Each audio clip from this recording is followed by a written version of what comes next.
મિત્રો, ગીત ગઝલ મારી યુટ્યુબ ચેનલ પર આપ સૌનું સ્વાગત છે. મિત્રો, આજે હું જે કાવ્ય રજૂ કરવા માગું છું એમાં એક ઝંખનાની વાત છે. ઝંખના એટલે આમ તો આપણો જે ગુજરાતી ભાષામાં એનો અર્થ જોઈએ તો તીવ્ર ઈચ્છા. પણ મિત્રો, એટલી ઝંખના કરવાથી કે ઈચ્છા કરવાથી કાંઈ સિદ્ધ થતું નથી એ આપણને સૌને ખબર છે. કારણ કે મનમાં વિચારના ઘોડા દોડાવવાથી કોઈ આપણને વસ્તુ મળી જતી નથી. દરેક કામ માટે જમવું છે તો પણ હાથને મોઢા સુધી એ કોળિયાને લઈ જવો પડે છે. થાળી સામે જોયા કરવાથી કંઈ એ ભોજન આપણા પેટમાં જતું નથી રહેતું. તો મિત્રો, આજે એવી જ એક ઝંખનાની વાત છે. કારણ કે ઝંખના ઘણી બધી વસ્તુની હોય પણ એ પૂરી થતી નથી.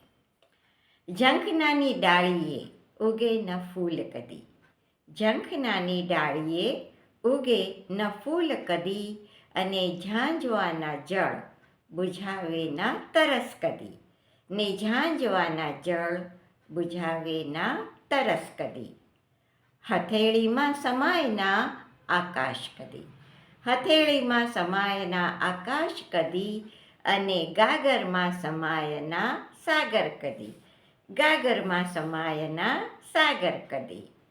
વહેતી હવા એ બંધાય ના મુઠ્ઠીએ કદી, વહેતી હવા બંધાય ના કદી એ મુઠ્ઠીમહી, અને ઉડતી ડમરી, ઉડતી ડમરી ઝીલાય ના ખોબલે કદી.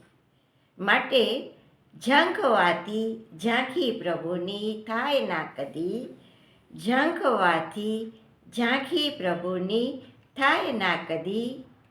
ઝંખનામાં જો ઝંખનામાં જો ઉમેરાય ભક્તિ, ઝંખનામાં જો ઉમેરાય ભક્તિ, પૂર્ણ થાય ઝંખના પ્રભુ દર્શનની, પૂર્ણ થાય ઝંખના પ્રભુ દર્શનની. ઝંખનાની ડાળીએ ઉગે ના ફૂલ કદી, ને ઝાંઝવાના જળ બુઝાવે ના તરસ કદી.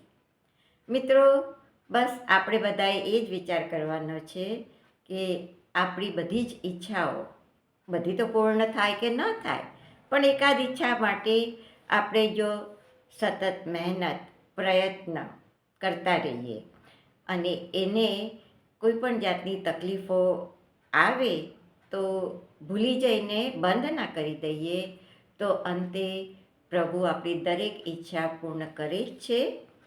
ફક્ત એમાં ભક્તિ અને શક્તિ બંને જોડાવા જોઈએ. તો મિત્રો, મને લાગે છે તમે બધા પણ હવે વિચારને બાજુ પર મૂકી એને અમલમાં મૂકવાના પ્રયત્ન કરતા રહેશો.